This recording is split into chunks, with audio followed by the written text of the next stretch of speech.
Assalaamu calaykum. Maaraynta waqtiga. Waqtigaaga oo aad maaraysaa waxaad ku gaari kartaa guulo waaweyn iyo hami iyo yool aad hiigsanaysid.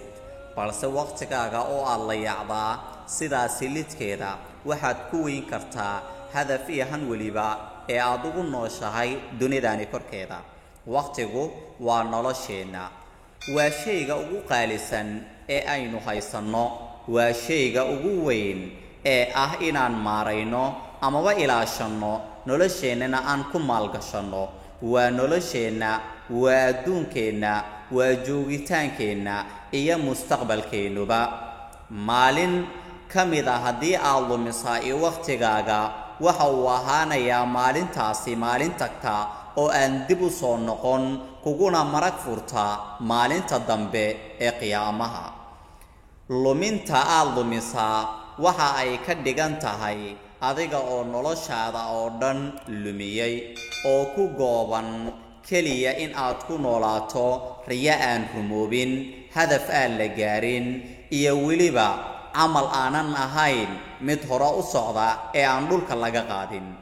Xadiiskii Nabiga sallallahu alayhi wasallam ayaa waxa uu ahaa markii uu ka hadlayay waqtiga waxa uu ku yidhi: "Ini aadanow, anigu waxaan ahay maalin cusub." Waxaa hadlaya waqtigii.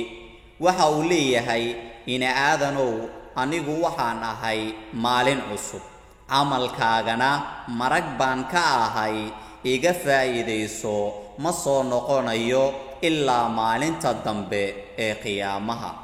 Waqtigaaga ula dhaqan si dhab ah oo go'aan adag leh oo awood aad ku saarayso ilaalintiisa. Adeegso istaraatiijiyad ku ilaalin karta amaba ku nidaamin kartid waqtigaaga. Aqoonta keligeed waxba ma tarto walaalkayow ilaa aad ka hesho in aad tahay qof waqtigiisa aad u dhowra oo ilaaliya. Haddaba waqtiga oo aan dhowrnaa maxaynu ka heli karnaa? Sida caadiga ahi waqtigu waxaa loogu talagalay in aad uga faa'iidaysato, ilaahayna uu sameeyay in aad uga faa'iidaysato adduun iyo aakhiraba. Adduunka waxaad ku heli kartaa in aad ku gaadho hadaf alla iyo hadafkii aad hiigsanaysid, goobta aad u socoto, yoolka aad leedahay, riyadaada oo aad rumaysaa, hankaaga oo aad meer marisaa, iyo rajadaada oo run isku beddesha oo dhabowda. Riyo weliba oo aad leedahay oo aan ku koobnaan riyo oo keliya ee rumowda. Waata adduunyada taasi.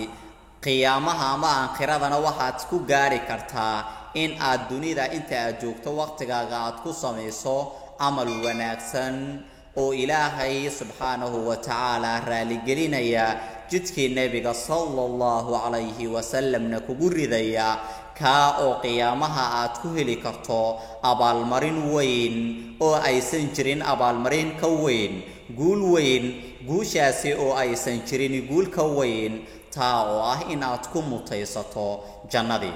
Haddaba walaalkayow, jeefka ka toos oo ilaali waqtigaaga, waayo waqtigaagu waa noloshaada oo idil.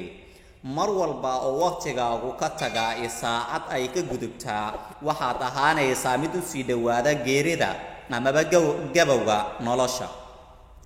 Qof waliba waa uu dhashaa, waa uu barbaaraa, waa uu weynaadaa, kadibna qaangaaraa.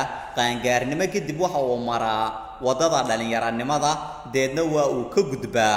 Timaha ayaa caddaada, garka ayaa caddaada, kadibna waxa uu u shallaayaa in uu dib u noqdo dhalinyaranimadiisii. Balse ma dhacdo oo ma jira qof dib u soo noqda, waayo waqtiga waxaa caddeeyay xadiiskii Nabiga sallallahu alayhi wasallam ka oranayay inuu waqtigu marnaba dib u soo laaban doonin ilaa maalinta qiyaamaha.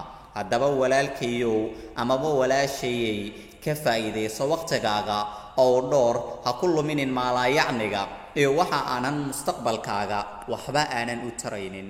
والسلام عليكم ورحمة الله تعالى وبركاته والله كسودو channel كجوشة نلاشوان هدي أتو عصبت هنا channel كسبسكرايب صار جنبال كنا فرو سيادو لصعت برنامج جداعين وحلقان يدين كجوسو قد بين دونه والسلام عليكم ورحمة الله تعالى وبركاته